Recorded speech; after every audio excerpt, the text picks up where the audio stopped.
फट क्वेश्चंस का right answer देने की कोशिश कीजिएगा। सिंधु घाटी की सभ्यता निम्नलिखित में से किस सभ्यता के समकालीन नहीं थी?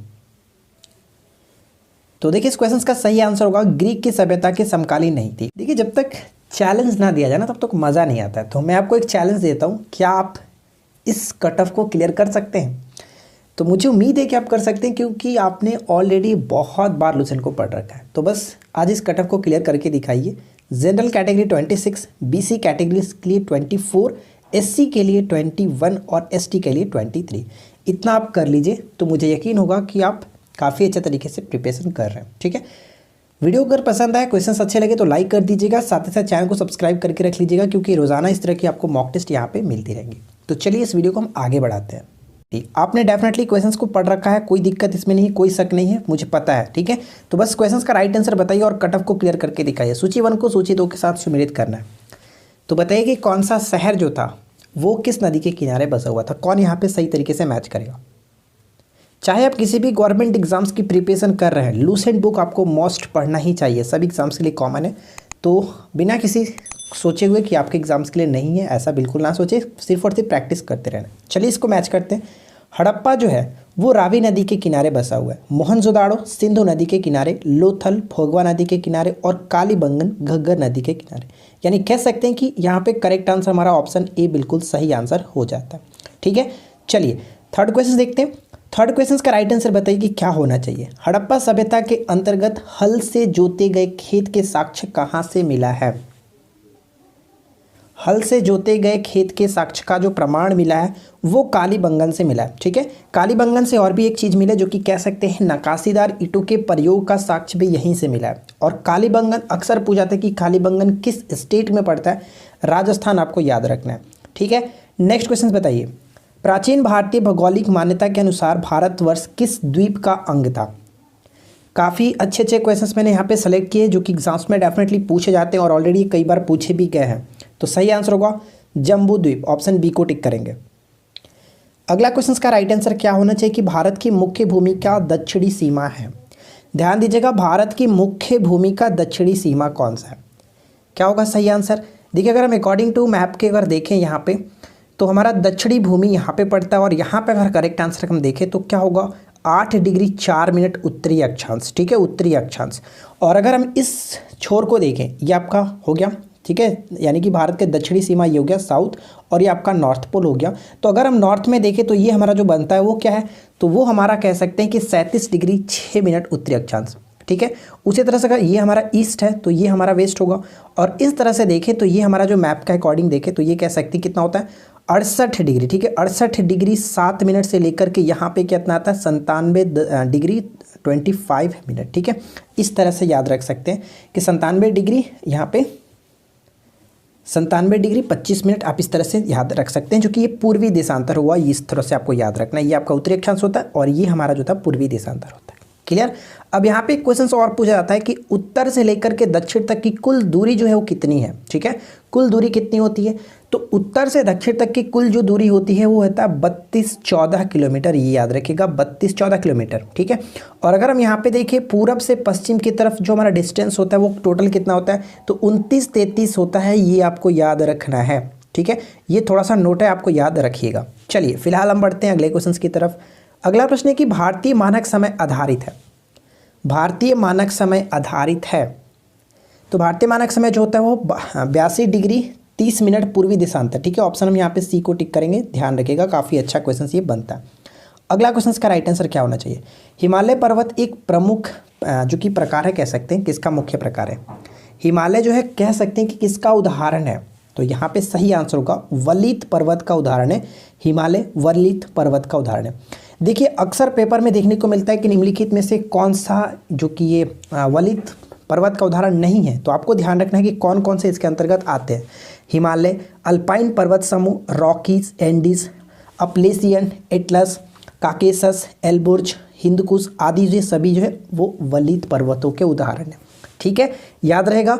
वीडियो पसंद आ रही हो तो अगर आपने अभी तक लाइक नहीं किया तो यार देर मत कीजिए, लाइक ज़रूर कर दीजिएगा। ठीक है, नेक्स्ट क्वेश्चन देखिए।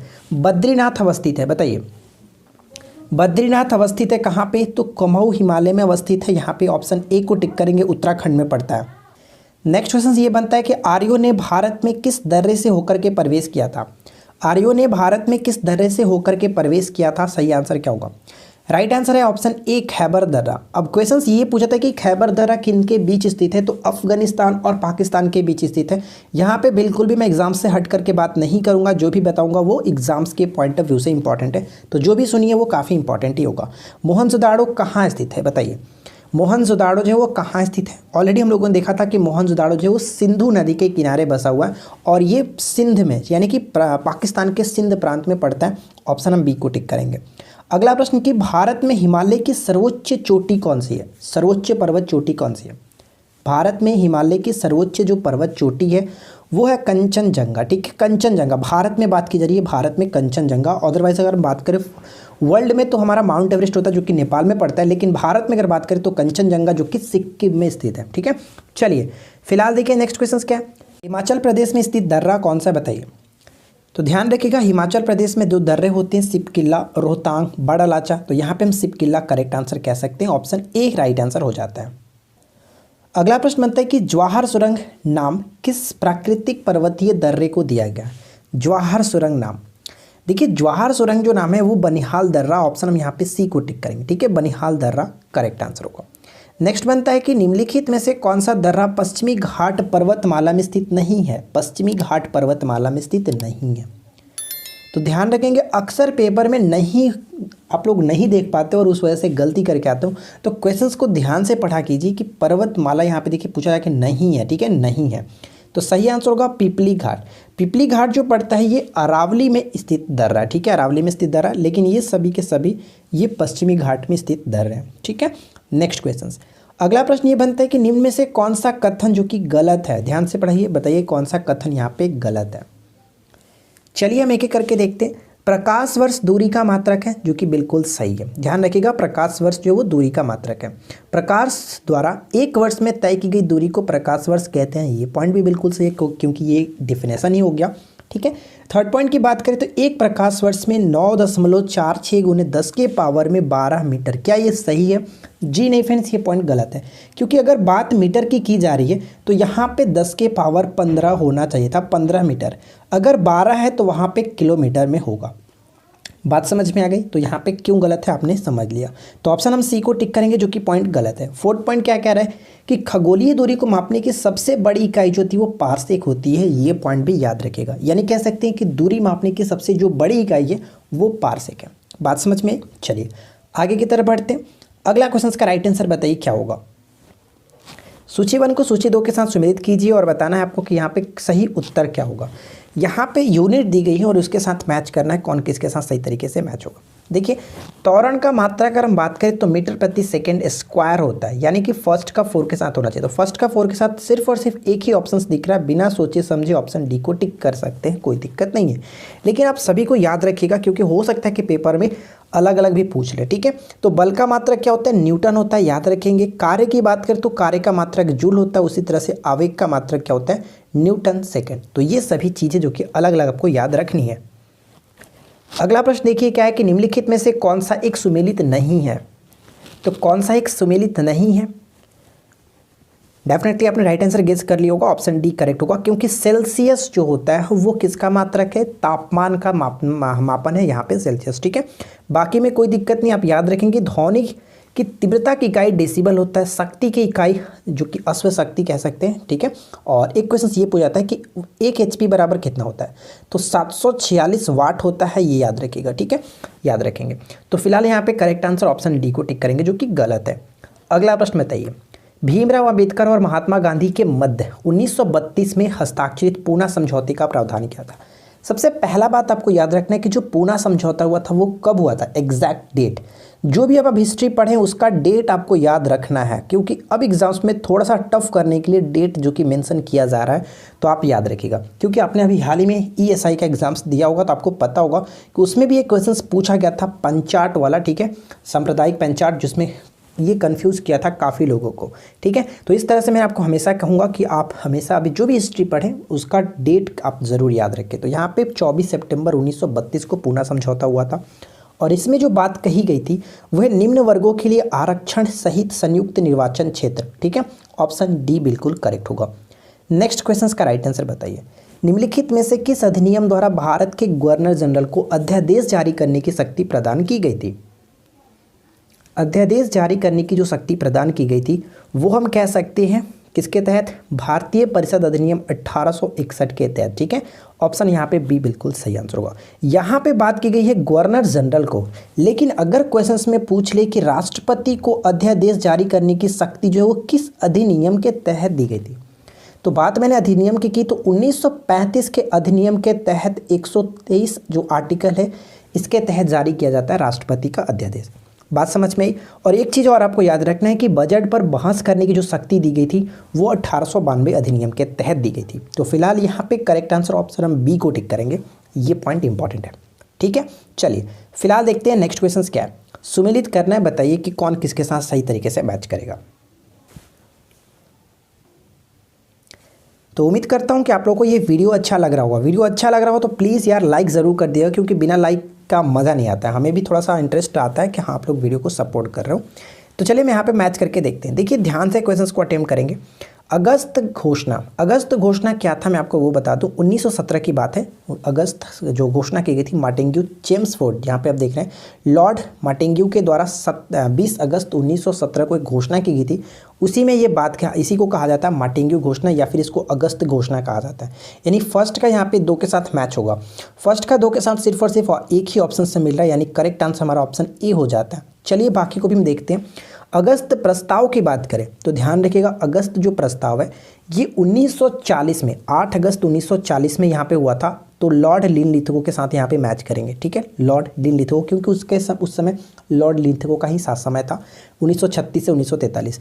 और ये क्वेश्चंस भी पूछा जाता है कि सबसे अधिक समय तक जो वायसराय के रूप में कार्यकाल था किनका था, तो लॉर्ड लिनलिथगो का ही था। ठीक है, और अगस्त संकल्प की बात करें तो अगस्त संकल्प हम कह सकते हैं कि महात्मा गांधी ने 8 अगस्त 1942 को जो कि संकल्प पारित किया था।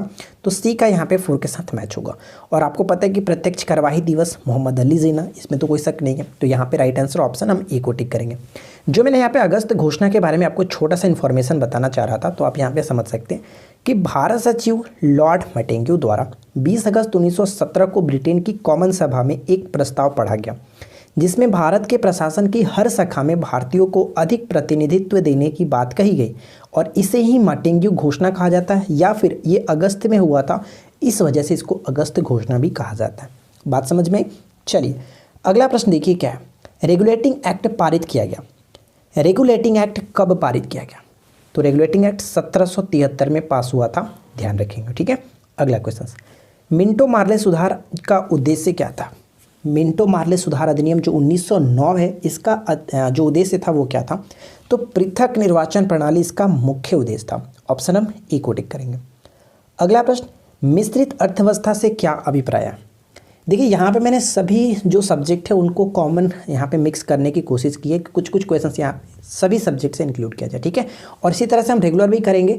तो अगर आपका सपोर्ट रहा और आपका रिस्पांस अच्छा रहा तो हम इस क्वेश्चंस को और भी थोड़ा सा इंक्रीज कर सकते हैं। लेकिन आप नीचे कमेंट करके जरूर बताइएगा कि आपको ये छोटा सा वीडियो कैसा लगा।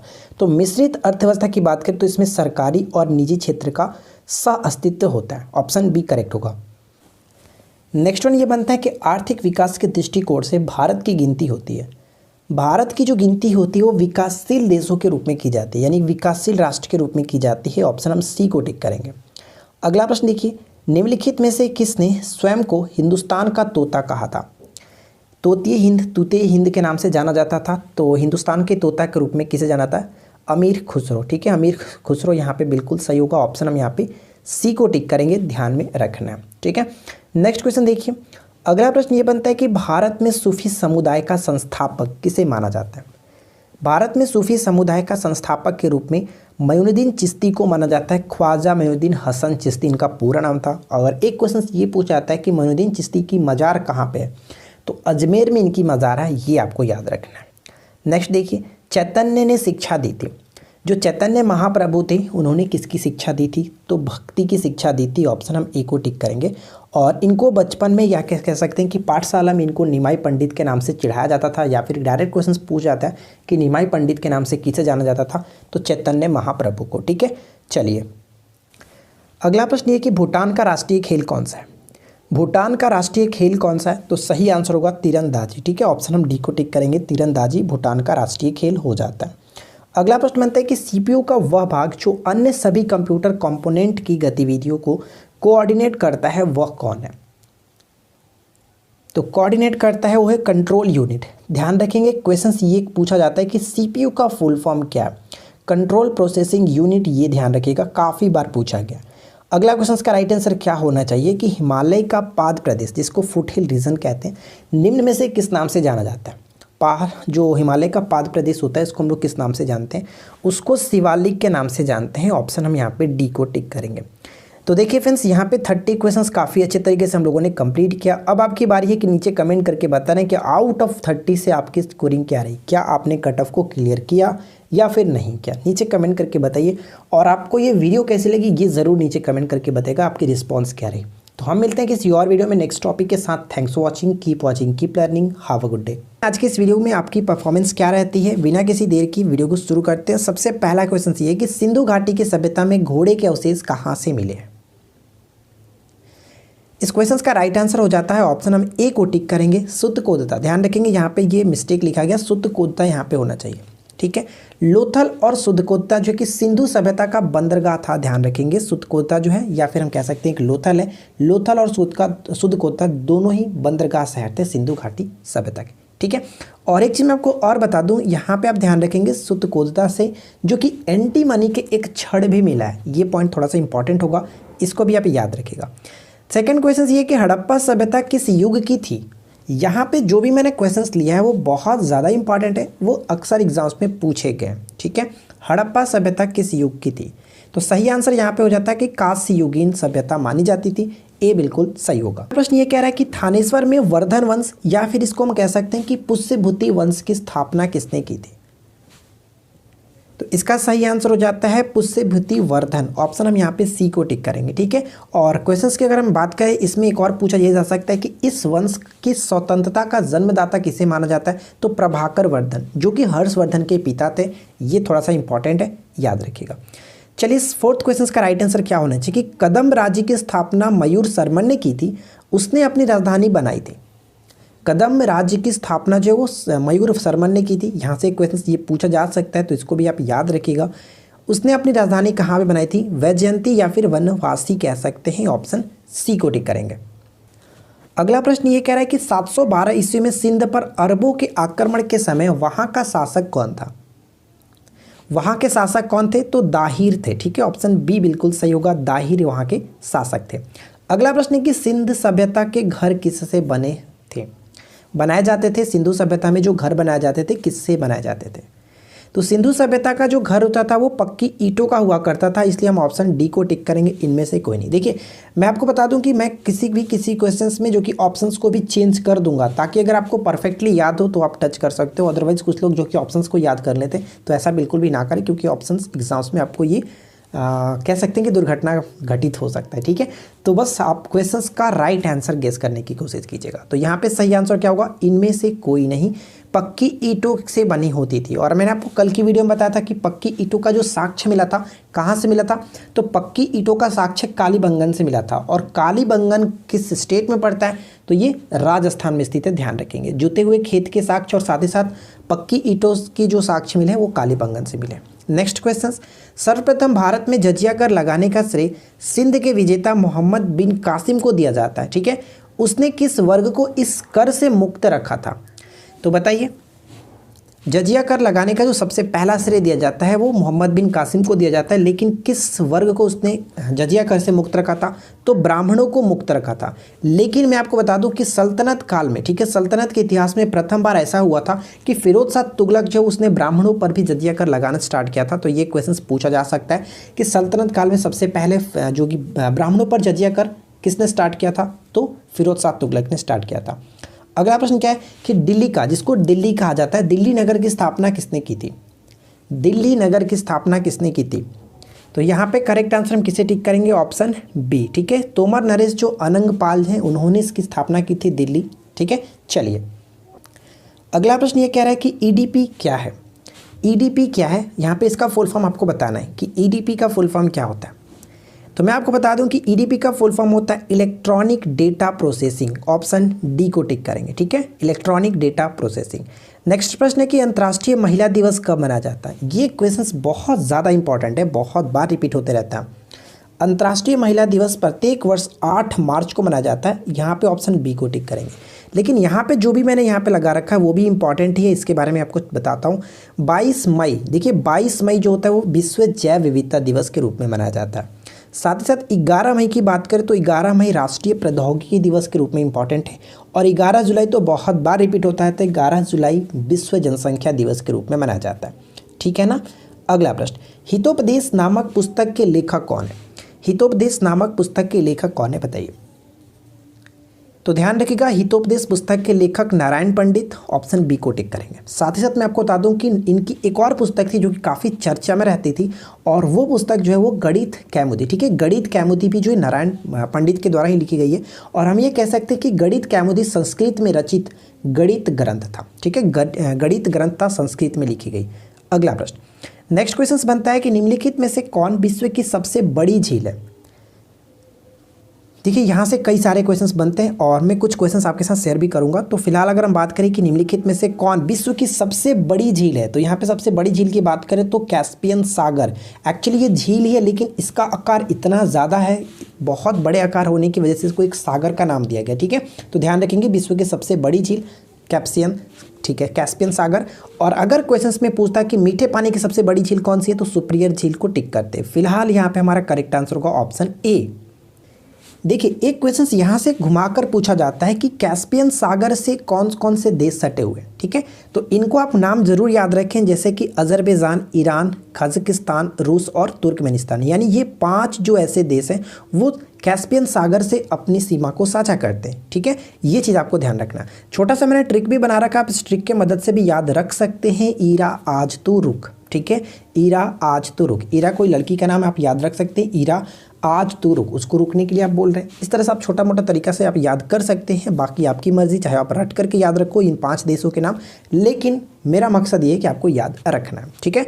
चलिए फिलहाल हम बढ़ते हैं नेक्स्ट क्वेश्चन की तरफ। और अगला प्रश्न ये कि विश्व का सबसे ऊंचा जलप्रपात कौन सा है। विश्व का सबसे ऊंचा जलप्रपात कौन सा है। तो राइट आंसर यहाँ पे क्या होगा, विश्व का सबसे ऊंचा जलप्रपात के रूप में हम लोग जानते हैं एंजिल जलप्रपात, साल्ट एंजिल जलप्रपात। साल्टो एंजिल अक्सर देखने को मिलता है, लेकिन एंजिल जलप्रपात एक्चुअली में है कहाँ, ये आपको ध्यान रखना है। तो ये जो पड़ता है वो दक्षिण अमेरिका में पड़ता है। दक्षिण अमेरिका का जो एक देश है वेनेजुएला, वेनेजुएला में स्थित है। अच्छा क्वेश्चन पूछ ले कि वेनेजुएला की राजधानी क्या होती है, तब हम क्या कहेंगे। तो ध्यान रखेंगे, वेनेजुएला की राजधानी होती है कराकस, ठीक है, कराकस। और वेनेजुएला को दक्षिण अमेरिका का प्रवेश द्वार के नाम से भी जाना जाता है, तो ये भी इंपॉर्टेंट पॉइंट बन जाता है। अगला प्रश्न है कि कनाडा के मध्य अक्षांशीय घास के मैदान क्या कहलाते हैं। ये इंपॉर्टेंट क्वेश्चन है, बताइए। कनाडा के मध्य अक्षांशीय घास के मैदान को हम लोग किस नाम से जानते हैं, प्रेरी के नाम से जानते हैं। और आपको ये पता है कि उत्तरी अमेरिका के घास के मैदान को प्रेरी के नाम से जाना जाता है। डाउन्स जो होता है वो ऑस्ट्रेलिया से संबंधित है। स्टेपीज जो होता है वो एशियाई समझ कह सकते हैं। रूस और एशिया जो है इनको हम यूरेशिया कह सकते हैं, यूरेशिया से संबंधित है। और पंपास तो आपको पता है अर्जेंटीना से संबंधित है, ठीक है। नेक्स्ट क्वेश्चन कि ल्यूमेन किसका मात्रक है, बताइए। ल्यूमेन जो है वो किसका मात्रक है। तो यहाँ पे करेक्ट आंसर किसे टिक करेंगे, ऑप्शन बी। अगर आपने टिक किया तो ऑप्शन बी बिल्कुल सही है। ज्योति फ्लक्स का मात्रक यहाँ पे कह सकते हैं ल्यूमेन होता है।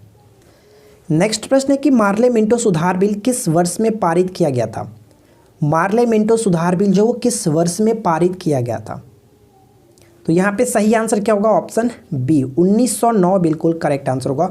मैं आपसे एक छोटा सा रिक्वेस्ट करूँगा कि इस वीडियो को अपने सभी ग्रुप में अपने सभी फ्रेंड के साथ ज़रूर शेयर करें, क्योंकि जो लूसेंट है वो कंपलसरी सभी को पढ़ना नेसेसरी होता है, चाहे किसी भी एग्जाम्स की प्रिपरेशन कर रहे हैं। तो आप छोटा सा आप हेल्प कर सकते हैं उनके अपने फ्रेंड्स की, जो कि शेयर करने में, ठीक है।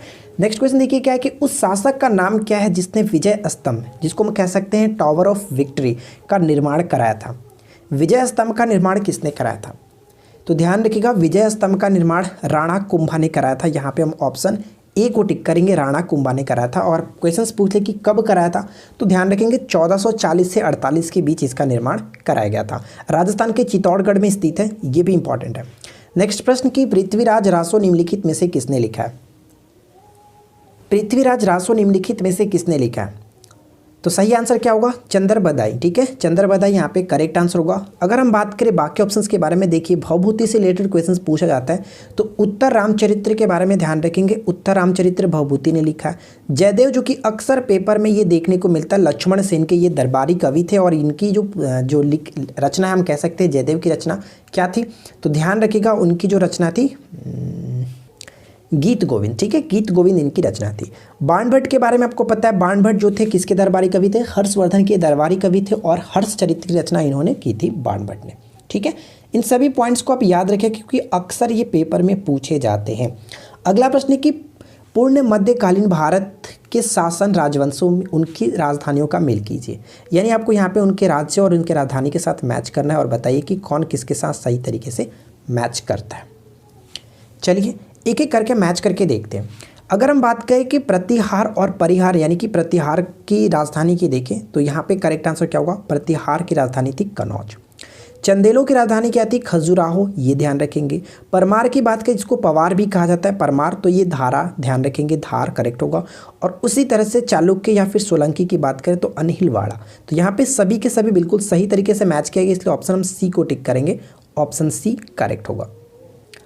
नेक्स्ट क्वेश्चन बनता है कि ताशकंद शहर स्थित है। बताइए कि ताशकंद शहर स्थित है, तो यहाँ पे सही आंसर क्या होगा? एक्चुअली मैं आपको बता दूं कि ताशकंद जो है वो उज्बेकिस्तान की राजधानी ही होती है। ठीक है, उज्बेकिस्तान की राजधानी ही होता है ताशकंद, तो यहाँ पे सही आंसर होगा ऑप्शन ए। अच्छा, आपके लिए एक छोटा सा क्वेश्चन मैं पूछता हूँ, नीचे कमेंट करके सभी लोग बताइएगा कि ताशकंद समझौता जो हुआ था वो कब हुआ था? उसका एग्जैक्ट डेट के साथ अगर आपको डेट नहीं पता है तो कोई प्रॉब्लम नहीं, आप इसमें भी बता सकते हैं कि कब हुआ था। ठीक है, चलिए नेक्स्ट क्वेश्चन बताइए कि वियतनाम के स्वतंत्रता आंदोलन का नेतृत्व किसने किया था? देखिए ये क्वेश्चन हाल ही में बिहार ESI के एग्जाम्स में पूछा गया था। सभी लोगों को पता होगा कि वियतनाम के स्वतंत्रता आंदोलन का नेतृत्व किसने किया था। अगर आपने ESI का एग्जाम दिया है तो आपको डेफिनेटली ये चीज़ पता होगा। तो सही आंसर क्या होगा? हो ची मिन यहाँ पे करेक्ट होगा। ऑप्शन हम डी को टिक करेंगे, हो ची मिन। नेक्स्ट क्वेश्चन कि भारत का प्रमाणिक समय उस स्थान का स्थानीय समय है जो स्थित है, यानी किसके समीप से होकर के ये गुजरता है। जो मैंने आपको कल की वीडियो में बताया था 82.5 डिग्री जो हमारा ये क्या होता है? पूर्वी देशांतर। ठीक है, 82.5 डिग्री जो पूर्वी देशांतर है वो किससे होकर के गुजरता है? तो ये गुजरता है इलाहाबाद के समीप से। ऑप्शन हम सी को टिक करेंगे। नेक्स्ट प्रश्न क्या है कि भारत का जो कि दूर दक्षिणी भाग, यहाँ पे सॉरी थोड़ा सा मिस्टेक है, दूर दक्षिणी भाग विषुवत रेखा से कितनी दूरी पर है? भारत का दूर दक्षिणी भाग जो वो विषुवत रेखा से कितनी दूरी पर है? आपको पता है कि हमारा जो मुख्य भूमि है, अगर हम यहाँ पे देखें जो मुख्य भूमि है कितना, मैंने आपको कल बताया था 8 डिग्री 6 मिनट। ठीक है, 8 डिग्री 4 मिनट बताया था। तो 8 डिग्री 4 मिनट जो ये है, और ये कहाँ से गुजरता है? 8 डिग्री 4 मिनट से। लेकिन विषुवत रेखा का मतलब क्या हुआ कि 0 डिग्री जो होता है उसको, तो इसके और इसके बीच की जो डिस्टेंस है वो आपसे पूछी जा रही है। तो इन दोनों के बीच की जो दूरी होती है वो कितना होता है? 876 किलोमीटर। ठीक है, 876 किलोमीटर, ध्यान रखिएगा। ऑप्शन सी यहाँ पे करेक्ट होगा। नेक्स्ट वन बनता है कि भारत की उत्तर से दक्षिण तक की लंबाई कितनी है? भारत की उत्तर से दक्षिण की लंबाई, यानी कि ऊपर में अगर हम बात करें जम्मू कश्मीर, नीचे कन्याकुमारी, टोटल अगर हम डिस्टेंस देखें तो ये कितना होता है? कल की वीडियो अगर आपने देखी हो तो उसमें आपको ये चीज़ क्लियर कराया था। इसलिए बोलता हूँ कि जो भी वीडियो है वो एक दूसरे से लिंकिंग होती है, तो आप सारे वीडियो को ज़रूर फॉलो किया करें। तो देखिए उत्तर से अगर हम दक्षिण की तरफ बात करें कि भारत की कुल लंबाई कितनी है, तो 32-14 ध्यान रखेंगे। ऑप्शन हम बी को टिक करेंगे। अगर यही पूछ ले कि पश्चिम से पूर्व की अगर हम बात करें तो वहाँ पे क्या होगा? सॉरी, यहाँ पे नॉर्थ है, ये आपका साउथ है और ये हमारा वेस्ट होता है। ठीक है, पश्चिम, और ये ईस्ट होता है। ठीक है, तो पश्चिम से पूर्व की अगर हम बात करें तो इसकी डिस्टेंस कितनी होती है? तो इसकी डिस्टेंस होती है 29-33। ठीक है, 29-33, तो ये आपको याद रखना है। काफ़ी इंपॉर्टेंट क्वेश्चन है, सारे क्वेश्चंस को ध्यान से देखिए और अच्छे से नोट डाउन चाहो तो आप कर सकते हैं। अगला प्रश्न कि पंजाब हिमालय निम्न के बीच स्थित है। पंजाब हिमालय जो पड़ता है वो किन के बीच स्थित है? तो सही आंसर हम किसे टिक करेंगे? सही आंसर होगा ऑप्शन सी, सिंधु तथा सतलज के मध्य। ठीक है, ऑप्शन सी बिल्कुल सही आंसर है। नेक्स्ट क्वेश्चन देखिए क्या है कि निम्न में से कौन सी पर्वत चोटी संसार की दूसरी सर्वोच्च पर्वत चोटी मानी जाती है? तो यहाँ पे सही आंसर क्या होगा? K2, जिसको हम लोग गॉडविन ऑस्टिन के नाम से भी जानते हैं, जिसको K2 शॉर्ट में कहा जाता है, ये प्रचलित नाम है K2।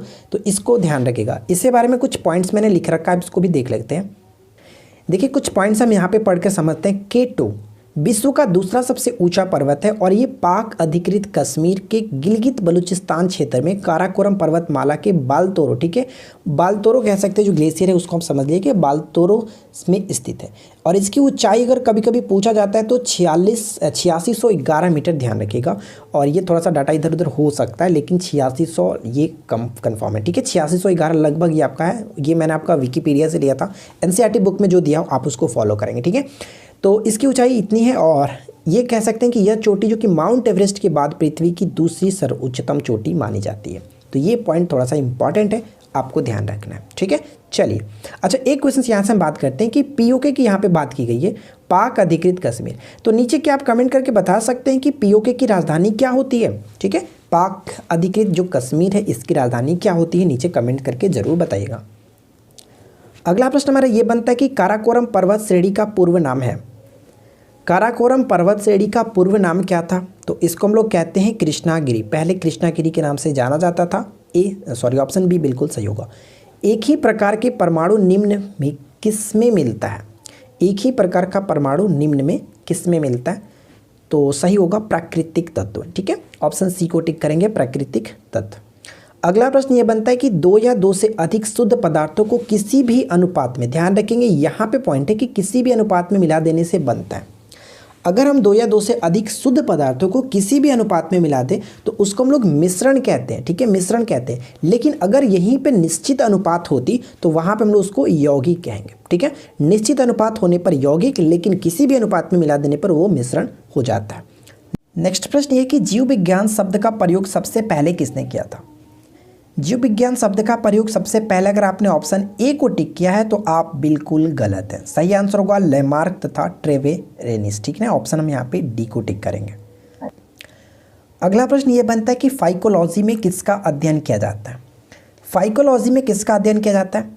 तो देखिए यहाँ पे सही आंसर क्या होगा। राइट आंसर हम किस तरह से याद रख सकते हैं? देखिए इसमें कई लोग कन्फ्यूज़ होते हैं। एक छोटा सा मैं तरीका आपको बताता हूँ। सफाई, ठीक है, सफाई और कमाई। अगर आपने पढ़ाई लिखाई नहीं की तो क्या करेंगे? सफाई करके कमाई करनी पड़ेगी। अक्सर बोला जाता है तो सफाई करके कमाई, यानी स से सवाल और फाई से फाइकोलॉजी। सवालों का अध्ययन फाइकोलॉजी कहलाता है और कवकों का अध्ययन माइकोलॉजी कहलाता है। आई होप कि ये पॉइंट आपने समझ लिया होगा। तो फिलहाल करेक्ट आंसर हमारा ऑप्शन ए हो जाता है, ठीक है। नेक्स्ट क्वेश्चन देखिए, महारानी विक्टोरिया को भारत की सम्राज्ञी नियुक्त किया गया था कब? तो ये क्वेश्चंस का राइट आंसर अगर हम बात करें तो सही होगा ऑप्शन सी 1876, ठीक है। नेक्स्ट क्वेश्चंस क्या बनते हैं? अगला प्रश्न है कि सम्राज्ञी विक्टोरिया ने 1858 की घोषणा में भारतीयों को बहुत सी चीज़ें दिए जाने का आश्वासन दिया था। निम्न आश्वासनों में से कौन सा ब्रिटिश शासन ने पूरा किया था? तो ब्रिटिश शासकों के द्वारा जो पूरा किया गया था वो क्या था? देसी राजवाड़ों की यथास्थिति बनाए रखी जाएगी। ऑप्शन हम बी को टिक करेंगे, ठीक है, बी बिल्कुल सही होगा। नेक्स्ट प्रश्न बनता है कि 1909 के इंडियन काउंसिल एक्ट ने किस बात की व्यवस्था की थी? इंडियन काउंसिल एक्ट में किस बात की व्यवस्था की गई थी, जिसको हम लोग मिंटो मार्ले सुधार अधिनियम के नाम से भी जाना जाता है? इसमें सांप्रदायिक प्रतिनिधित्व की बात कही गई थी। ऑप्शन हम बी को टिक करेंगे। 1922 में निम्नलिखित में से किसके द्वारा व्यक्त किया गया था कि भारतीय संविधान भारतीयों की इच्छा अनुसार होगा? ये क्वेश्चन बहुत ज़्यादा इंपॉर्टेंट है, ध्यान रखिएगा कि भारतीय संविधान भारतीयों की इच्छा अनुसार होगा। सही आंसर है option A Mahatma Gandhi. Video के लास्ट में क्विज का क्वेश्चंस भी मैंने रखा है, तो वीडियो को बीच में छोड़ करके मत जाइएगा, लास्ट तक देखिए और क्विज का राइट आंसर नीचे कमेंट करके ज़रूर बताइएगा। संविधान सभा के विचार का औपचारिक रूप से प्रतिपादन किसके द्वारा किया गया था? संविधान सभा के विचार का औपचारिक रूप से प्रतिपादन किसके द्वारा किया गया था? तो सही आंसर यहाँ पे हो जाएगा MN राय के द्वारा, ठीक है। ऑप्शन सी करेक्ट होगा। नेक्स्ट क्वेश्चन की भारतीय संविधान सभा का प्रारूप, जिसको मसौदा कहते हैं, मसविदा यहाँ पे लिखा गया मसौदा, समिति के अध्यक्ष कौन थे? प्रारूप समिति के अध्यक्ष कौन थे? तो बहुत ज़्यादा इंपॉर्टेंट लेकिन बहुत सिंपल सा क्वेश्चन है। आपने राइट आंसर डेफिनेटली गेस किया होगा, BR अम्बेडकर, ठीक है। डॉक्टर भीमराव अम्बेडकर जी जो थे मसौदा समिति के अध्यक्ष थे। नेक्स्ट क्वेश्चन क्या कह रहा है कि भारतीय अर्थव्यवस्था के वैश्वीकरण का क्या अर्थ है? भारतीय अर्थव्यवस्था के वैश्वीकरण का क्या अर्थ होता है? तो वैश्वीकरण का अर्थ होता है कि दूसरे देशों के साथ आर्थिक संबंधों पर लगे प्रतिबंधों को यथासंभव कम से कम करना। ऑप्शन सी सही होगा। नेक्स्ट प्रश्न बनता है कि भारत में अधिकतर बेरोजगारी किस टाइप की है? भारत में अधिकतर जो बेरोजगारी है वो संरचनात्मक बेरोजगारी है। ऑप्शन डी सही होगा। नेक्स्ट क्वेश्चन की फूलों के संवर्धन के विज्ञान को क्या कहते हैं? फूलों के संवर्धन के विज्ञान को हम लोग क्या कहते हैं? इसको कहा जाता है, ऑप्शन हम यहाँ पे किससे टिक करेंगे? बी बिल्कुल सही होगा, फ्लोरिकल्चर। ठीक है, फ्लोरिकल्चर बिल्कुल सही है। नेक्स्ट क्वेश्चन की मुसलमानों के लिए अतिरिक्त निर्वाचन मंडल प्रारंभ में किसके द्वारा लाया गया था? मुसलमानों के लिए अतिरिक्त निर्वाचन मंडल प्रारंभ में किसके द्वारा लाया गया था? तो मार्ले मिंटो सुधार अधिनियम 1909, ऑप्शन बी बिल्कुल सही होगा। नेक्स्ट क्वेश्चन की प्रच्छन्न बेरोजगारी का क्या अर्थ है? प्रच्छन्न बेरोजगारी का क्या अर्थ होता है? तो प्रच्छन्न बेरोजगारी हम उसे कहते हैं आवश्यकता से अधिक लोगों को कार्यरत होना। ठीक है, अगर मान के चलिए सिंपल से अगर भाषा में समझे तो अगर कोई काम है जहाँ पे सिर्फ और सिर्फ 2 लोग इस काम को पूरे अच्छे तरीके से कर सकते हैं, लेकिन ज़बरदस्ती इसमें 3 लोगों को इंक्लूड कर दिया गया, तो क्या करेंगे कि जो तीसरा व्यक्ति होगा, यानी कहने का मतलब ये हुआ, सिंपल सी भाषा में समझिए कि 3 लोगों का काम तो ये था नहीं, लेकिन 2 लोग अच्छे से कर सकते थे, तीसरा व्यक्ति इसमें इंक्लूड हो गया, तो तीनों लोग अपनी पूरी क्षमता से इस कार्य को नहीं करेंगे। तो यही कहा जाता है कि प्रच्छन्न बेरोजगारी होता है, यानी आवश्यकता से अधिक लोगों को कार्यरत होना। ठीक है, नेक्स्ट प्रश्न ये बनता है कि मानव सूचकांक किसने बनाया था? मानव सूचकांक जो है वो किसने बनाया था? तो सही आंसर क्या होगा? UNDP, united nation development program, option D को टिक करेंगे। नेक्स्ट प्रश्न क्या है कि त्यागराज कौन थे? त्यागराज जो है वो कौन थे? सही आंसर ऑप्शन सी को टिक करेंगे। एक संगीतज्ञ थे, कर्नाटक के काफ़ी ये फेमस संगीतज्ञ थे, ऑप्शन सी सही होगा। देखिए मैंने पूरी कोशिश की है कि हर टॉपिक से 1 से 2 क्वेश्चंस इंक्लूड मैंने किया है। ठीक है, जहाँ से ज़्यादा क्वेश्चंस पूछे जाते हैं एग्जाम्स में वो पोर्शन से मैंने ज़्यादा क्वेश्चंस लिया है, और जहाँ से कम पूछे जाते हैं मैंने उसी अकॉर्डिंग क्वेश्चंस को अरेंज किया। ठीक है, तो संगीत की दुनिया में सितार के जादूगर नाम से किसे जाना जाता है? सितार के जादूगर के नाम से किसे जाना जाता है संगीत की दुनिया में? तो सही आंसर यहाँ पे होगा रहीम सेन। ठीक है, ऑप्शन सी को टिक करेंगे। और कुछ पॉइंट्स जो कि आपको यहाँ पे जानना जरूरी है। रहीम सेन सम्राट तानसेन के सीनी घराने के सदस्य थे। उनकी और उनके पुत्र अमृत सेन की जोड़ी जो कि सितार की दुनिया में बेहद प्रसिद्ध थी। ठीक है, ध्यान रखिएगा। नेक्स्ट प्रश्न क्या कह रहा है कि तानसेन का मूल नाम क्या था? बताइए, तानसेन का मूल नाम क्या था? तानसेन जो थे वो अकबर के दरबार में रहते थे और ये नवरत्नों में से एक थे, और इनका जो नाम था रामतनु पांडे। ठीक है, ऑप्शन हम बी को टिक करेंगे, रामतनु पांडे। नेक्स्ट क्वेश्चन है कि निम्न में से कौन एक उत्तर भारतीय नृत्य? उत्तर भारतीय नृत्य, बहुत ज़्यादा क्वेश्चन रिपीट हुआ है, ये ध्यान रखिएगा कि उत्तर भारतीय नृत्य या फिर उत्तरी नृत्य, तो ध्यान रखिएगा करेक्ट आंसर होगा कथक। ठीक है, कथक उत्तर भारत का नृत्य। नेक्स्ट क्वेश्चन की कुचिपुड़ी किस राज्य की नृत्य शैली है? ये क्वेश्चन भी इतना ज़्यादा रिपीट हुआ है कि मैं आपको क्या बताऊं। कुचिपुड़ी जो है वो किस राज्य की है? तो ऑप्शन बी को टिक करेंगे, आंध्र प्रदेश। ठीक है, आंध्र प्रदेश। नेक्स्ट क्वेश्चन क्या है? रंगोली भारत के किस क्षेत्र की प्रमुख कला है? कला शैली है रंगोली। तो रंगोली भारत की किस क्षेत्र की कला शैली है? तो महाराष्ट्र यहाँ पे सही आंसर होगा, ऑप्शन बी को टिक करेंगे। नेक्स्ट क्वेश्चन बताइए कि क्या है कि खो खो में कितने खिलाड़ी एक टीम में होते हैं? खो खो में कितने खिलाड़ी एक टीम में होते हैं? तो बिल्कुल सही, आपने ऑप्शन डी को टिक किया, ऑप्शन डी करेक्ट है, 9 खिलाड़ी होते हैं। देखिए एक पॉइंट यहाँ पे आप पढ़ सकते हैं कि खो खो शब्द संस्कृत के शब्द स्यू से लिया गया, जिसका अर्थ होता है उठो और जाओ। ठीक है, उठो और जाओ। तो क्वेश्चन पूछा जा सकता है कि खो खो का अर्थ क्या होता है? तो उठो और जाओ, और इसका किस भाषा से लिया गया? संस्कृत के स्यू से लिया गया। ठीक है, अब बात करते हैं क्यूज क्वेश्चन। तो चलिए क्यूज क्वेश्चन देखते हैं। तो क्यूज का क्वेश्चन आपके लिए ये रहा, नीचे कमेंट करके बताइएगा इस क्वेश्चन का राइट आंसर क्या होगा कि पृथ्वी के कोर में किस तत्व की प्रधानता होती है। तो मुझे उम्मीद है कि इस क्वेश्चन का राइट आंसर आप डेफिनेटली कर ही देंगे, और साथ साथ नीचे कमेंट करके बताइए कि आउट ऑफ 50 से आपकी स्कोरिंग क्या रही और आपने क्या आज की कट ऑफ को क्लियर किया जो मैंने आपको चैलेंज दिया था। वीडियो कैसी लगी नीचे कमेंट करना बिल्कुल भी ना भूलें, और क्या सुझाव रही आप पूछे वो भी कमेंट करके बता सकते हैं। वीडियो अच्छी लगी हो तो लाइक कर दीजिएगा, साथ साथ अपने दोस्तों के साथ शेयर कर दीजिएगा, और इसी तरह की रोजाना एक मॉक टेस्ट के लिए आप हमारे साथ जुड़े रह सकते हैं। चैनल को सब्सक्राइब जरूर कर लीजिए, सब्सक्राइब करके नोटिफिकेशन बिल को ऑन रखिएगा। मिलते हैं किसी और वीडियो में नेक्स्ट टॉपिक के साथ। Thanks for watching, keep learning, have a good day.